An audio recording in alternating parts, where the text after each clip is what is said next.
Economía a debate.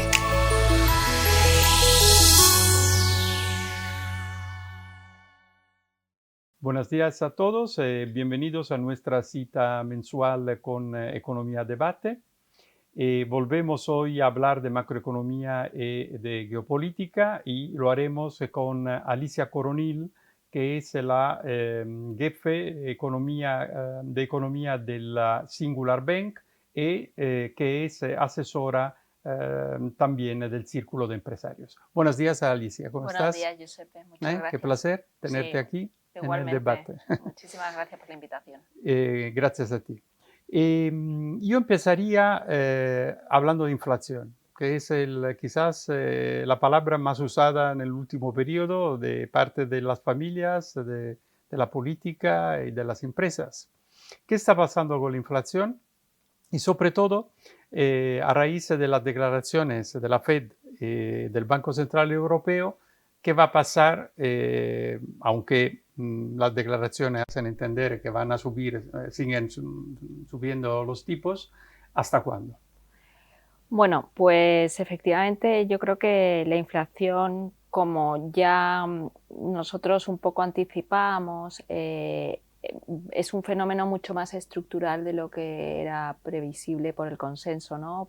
Incluso por los bancos centrales o los organismos internacionales, porque se ha dado pues dos factores. Por un lado hemos tenido esos estímulos fiscales, monetarios durante la pandemia para intentar evitar que hubiera daños estructurales sobre la economía real, pero por otro lado la economía ha estado impactada, o la sociedad, por unas perturbaciones de oferta, ¿no? Esos shocks exógenos, ¿no? Que complican todavía más esta labor, ¿no? Que tienen los bancos centrales de volver a colocar la inflación en torno al 2%, digo la inflación general, ¿no?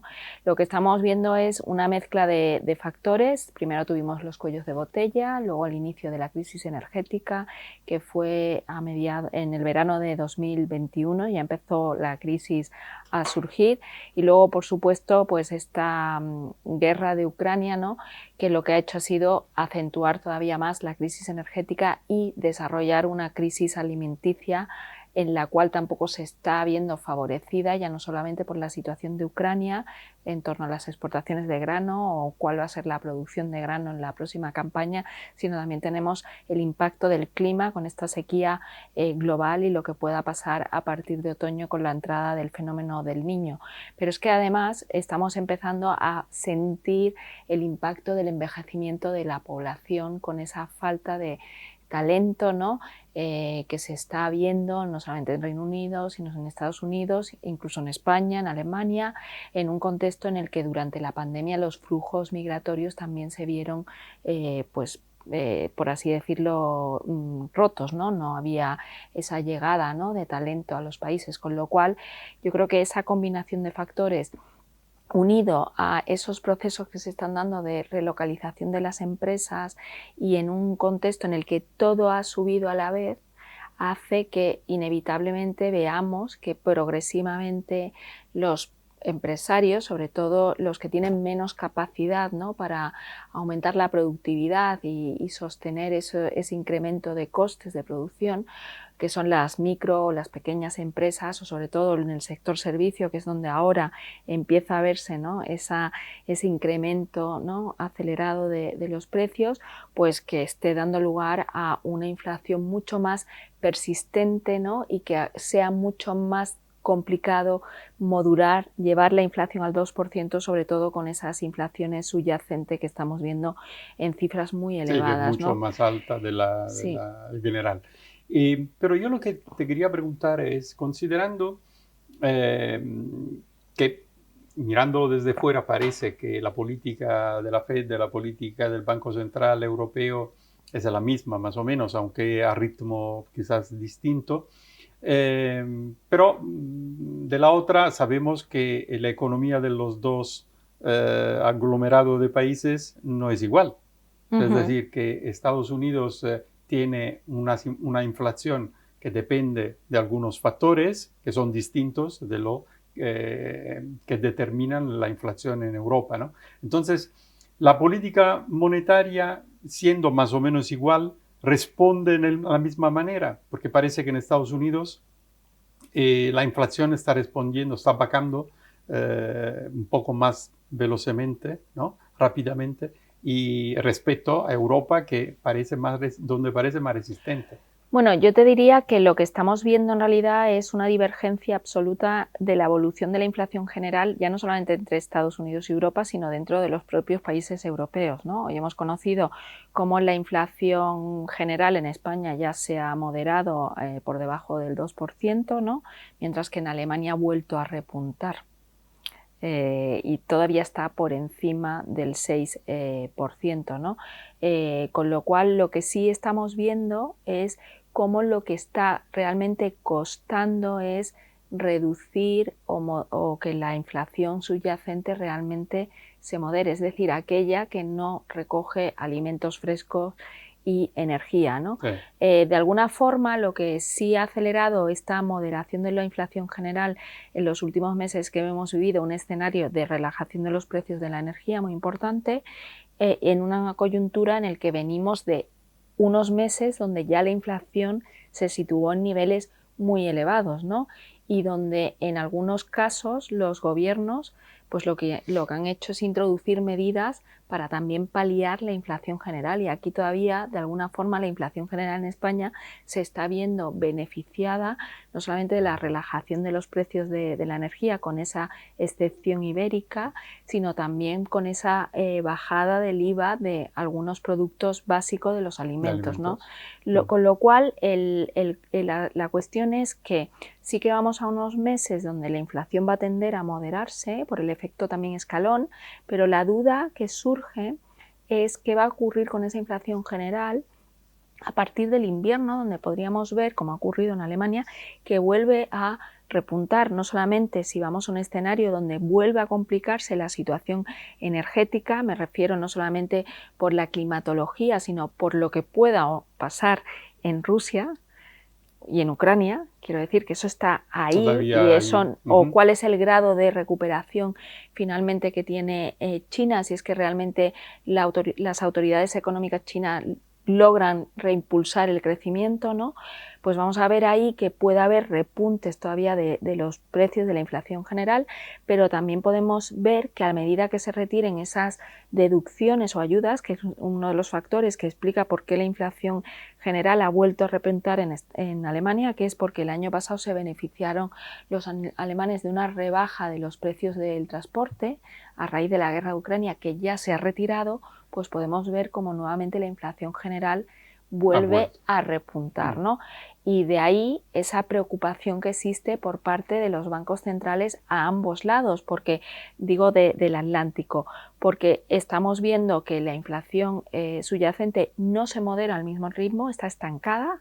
En Estados Unidos está estancada en torno al 5 o 3%, en Europa si quitamos alimentos procesados y la asimilamos a la de Estados Unidos también está en ese rango, y con unas presiones inflacionistas en el sector servicios, que normalmente es un sector donde es mucho más complicado modular los precios a la baja, porque es más complicado impulsar la productividad, y donde empieza a haber cada vez más tensiones salariales porque los consumidores, los hogares, estamos siendo conscientes de esa pérdida de poder adquisitivo, y empieza a haber también mucha más presión salarial, como puede estar ocurriendo a lo mejor en Alemania y a lo mejor no en España, porque hemos llegado a ese acuerdo entre sindicatos y la COE para que la subida, ¿no?, de los salarios sea progresiva, ¿no?, y más contenida, ¿no? Con lo cual yo creo que tenemos un escenario complejo para los bancos centrales, y de ahí que previsiblemente vamos a ver más subidas de tipos de interés, no solamente en julio,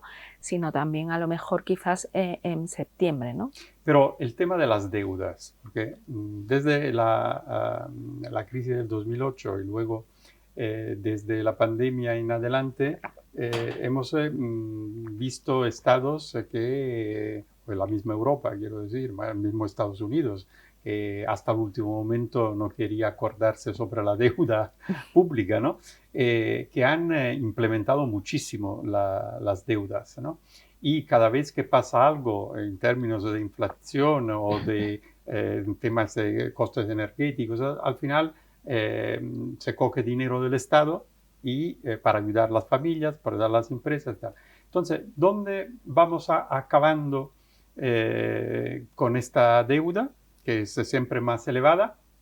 Y además en una situación donde el aumento del tipo de interés podría llevarnos a una contracción económica, que en parte ha empezado, por ejemplo, en Europa con Alemania, que técnicamente está decreciendo. Entonces, del punto de vista económico, ¿cuáles son las preocupaciones? ¿Qué podemos encontrarnos en otoño? Bueno, yo creo que en otoño, una vez que veamos pues, que ha concluido la temporada estival, yo creo que los bancos centrales en este proceso de subidas de tipo de interés, que es la más acusada que hemos vivido, ¿no?, desde la década de los 80 en el caso de Estados Unidos y probablemente para el Banco Central Europeo va a ser la mayor desde siempre, han empezado esta política monetaria en un contexto en el que para mí pues sigue habiendo muchísimas perturbaciones derivadas de la pandemia, pero también de esas tendencias que ya se veían y que quizás se han acelerado, ¿no? La primera es pues que nos hemos encontrado con que las economías avanzadas tenían una bolsa de ahorro, los hogares, que se está acabando. Que se está acabando, pero que ha servido para paliar el impacto de la inflación e incluso para seguir consumiendo, sobre todo en servicios, en ese efecto psicológico que yo llamo recuperar el tiempo perdido después de la pandemia. Claro. Es decir, la gente, la sociedad se ha quedado muy tocada después de la pandemia y se ha unido en Europa la sensación de incertidumbre, de fragilidad geopolítica con la guerra de Ucrania. Nosotros como españoles no tenemos la misma percepción de la guerra de Ucrania porque no tenemos a Ucrania al lado de nuestras fronteras, ¿no? Eso no es el escenario de Alemania o de Polonia, exacto, ¿no? Y luego tenemos otro efecto que es el que te decía, que los gobiernos no están contribuyendo precisamente a ayudar a la labor del Banco Central Europeo, porque estamos con estos planes de recuperación, el despliegue, que es política fiscal expansiva, no solamente en Europa, sino también en Estados Unidos con el Inflation Reduction Act, el IRA, y también tenemos pues que los gobiernos han diseñado unas ayudas que se han concedido normalmente de forma generalizada y no yendo precisamente a esos sectores de hogares, ¿no?, claro, con más vulnerabilidad o empresas, ¿no?, más afectada, con lo cual ese tono fiscal expansivo no está ayudando a la labor. Y luego eso se junta pues el hecho de que estamos en ese proceso de envejecimiento de la población con unas transformaciones tecnológicas y una necesidad de desplegar los planes de transición energética y no encontramos que nos falta talento, no solamente para el sector servicios, pero también para esos sectores que son ahora los disruptivos, ¿no?, como puede ser la tecnología, claro, o puede ser la transición energética. Entonces yo creo que al final esa combinación unido a esa relocalización, esa reconfiguración de las cadenas de valor, incluso algunas medidas que son proteccionistas, pues al final para mí, junto con el populismo, no contribuye a un entorno que vayamos a una inflación como la conocíamos, ¿no?, antes de la pandemia.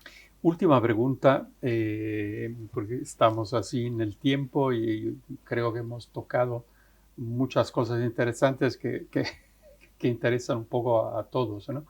Te quería preguntar sobre las elecciones políticas aquí en España y la situación europea, porque dentro de un año más o menos tendremos muchas elecciones importantes, ¿no? La europea, la de Estados Unidos y me parece a final de año, del año que viene, ¿no?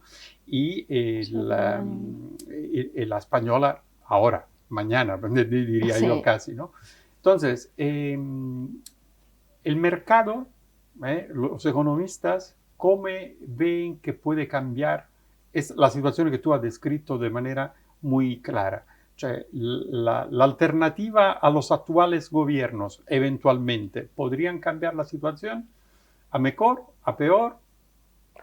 Bueno, yo lo que creo es que ahora mismo estamos viendo un mercado que creo que está bastante descorrelacionado de lo que está pasando en la macroeconomía, ¿no? Es verdad que las economías muestran una resiliencia mayor de lo que se preveía, primero porque nos ha dado ese agravamiento de la crisis energética este invierno, hemos tenido un invierno Claro. suave, China estaba No, y con ahora poca este año actividad, parece que la claro. situación está, ¿no? Está Exacto. Y bueno, controlada. y los estados están impulsando medidas, el caso de Alemania, para diversificar los Claro, suministros y exacto. acelerar pues la transición energética o nuevas fuentes, ¿no? Pero en cualquier caso, lo que creo que sí está ahí es el hecho de que depende de cómo se gestione este 2024, donde yo creo que lo que estamos viviendo es una elevada volatilidad, incertidumbre. No podíamos pensar hace 4 días que iba a pasar lo que ha pasado en Rusia Claro. el último fin de semana, ni lo que puede pasar en Rusia. Tenemos una situación donde China también, ¿no? Tiene sus problemas internos, no solamente económicos, sino también desde el punto de vista social.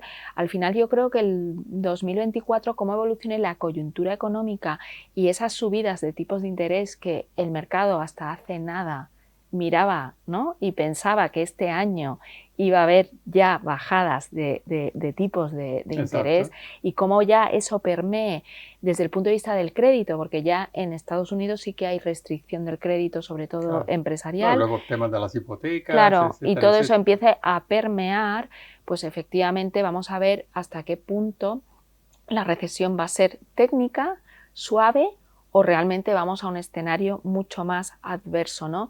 Que va a definir qué tipo de gobiernos o liderazgos queremos, ¿no? Para mí la gran clave sería que fuéramos a un entorno donde esas corrientes populistas, ¿no? De fragmentación social, de división, pues lo ideal sería que realmente fueran diluyéndose, ¿no? Porque creo que lo que necesitamos más que nunca son consensos y mirar mucho al futuro, ¿no? Porque realmente tenemos que hacer muchas reformas, y creo que la mejor forma de luchar contra esta inflación y contra ese riesgo de estancamiento económico que se puede producir, porque tú hablabas con esos elevados niveles de deuda, ¿no? Hay estados que tienen unos elevados niveles de deuda, pero hay países que no tienen elevados niveles de deuda, pero tienen mucha deuda privada, sobre todo los Claro, hogares, claro, claro. hipotecaria. Al final es una Sí, sí, deuda es una global, ¿no? combinación. Es una combinación, ¿no? Al final yo creo que eso solamente se va a poder solucionar con consenso, con reformas estructurales y llevando la economía a la centralidad, no a medidas de carácter extremistas, ¿no? Y sobre todo yo lo que creo es que tiene que haber una mayor responsabilidad de los gobiernos y dejar de pensar, ¿no? Que es algo que creo que se ha introducido mucho también en la sociedad, que son los bancos centrales los que tienen que resolver el crecimiento económico, ¿no? O impulsar o sostener la sostenibilidad de la deuda pública, que parece ser que ha sido su labor, ¿no? O lo que se les ha exigido durante estas 2 últimas décadas. Yo creo que los bancos centrales tienen que recuperar su papel, y son los gobiernos y la sociedad civil y la cooperación pública o privada la que tiene que Hacer una buscar, buena política, una buena exacto, política. exacto, una buena política económica. Muchísimas gracias, Alicia. Ha sido un placer, como siempre, charlar contigo. Muchísimas gracias a todos por habernos escuchado y nos veremos próximamente. Gracias.